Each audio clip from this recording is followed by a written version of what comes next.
That, Anand. Let me also, on that note, bring in Pathikrit Payne, security analyst, who's joining us on the broadcast.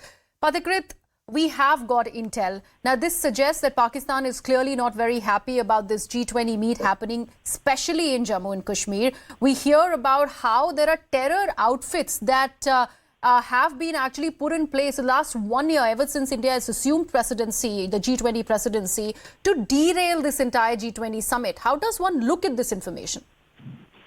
Well, three important points. Number one, the amount of effort Pakistan puts in to derail other countries. If they had put that much effort to resurrect their own economies, they would have been a different kind of an economy and a nation today. But that's exactly what they don't do. Number two is that, look, in the last, say, 1.5 months, there have been one major Y20 program in Jammu. Y20 is the youth engagement group of G20. There has been a major Y20 summit in Leh. There would be another Y20 consultative meet in Kashmir on 11th. And then there will be the G20 event on the 20th, I think, of May.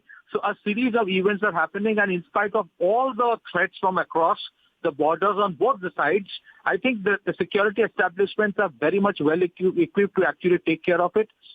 Let me tell you one more thing. G20 event is not just like any other event. You would have representatives and top people coming from 19 countries and European Union representatives. There would also perhaps be representatives from UN bodies. Now, anything that Pakistan tries to do in those kind of places, those venues or anything in the vicinity, there would be serious consequences that Pakistan would face, and Pakistan knows this. So I think most of these threats are basically hollow. They would not even dare to do anything in that place. What they can try to do is that perhaps, God forbid, some kind of an ambush on any convoy, military convoy, any kind of attack that we have seen in the recent past, where they're embracing the Maoist kind of an effort to actually use IEDs. That is a real challenge, and I'm sure the security forces are working towards it. But frankly speaking, Bilawal Bhutto literally threatened something like that before he left from the SCO meet.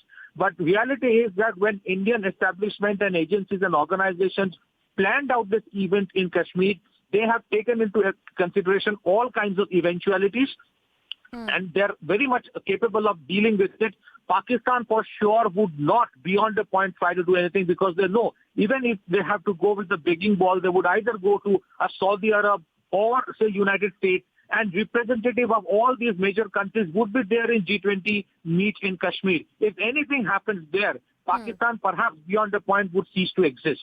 So that is what Pakistan must understand, that its dimension of war, hybrid war, has changed forever. Yes. Because countries in the Middle East who for a long time actually bailed them out are sick and tired of this country. But unfortunately, for a country with a sunken economy, with a country which is mired in ethnic violence, sectarian violence, terrorism, which was bred by itself, now hitting them back. In spite of that, Pakistan unfortunately still doesn't seem to learn the lesson. There's a turf war actually going on between the deep state of Pakistan and the democratic setup. The democratic setup doesn't want to look weak, as Anand was portraying.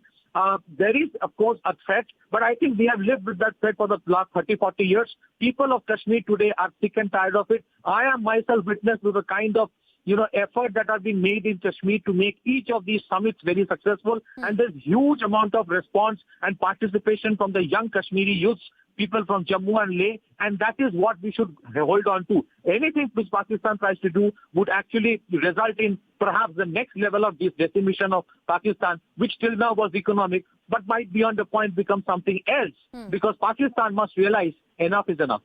Thank you so much for that, Pathikrit. A precarious state of affairs there for Pakistan, and if at all they are looking to make good these particular information that we are getting as regards their plan to derail the G20 summit that's been planned in the valley, it is not going to bode well for Pakistan. And at least that's what we are learning from our experts who had joined us on the broadcast. With that, we leave the story there.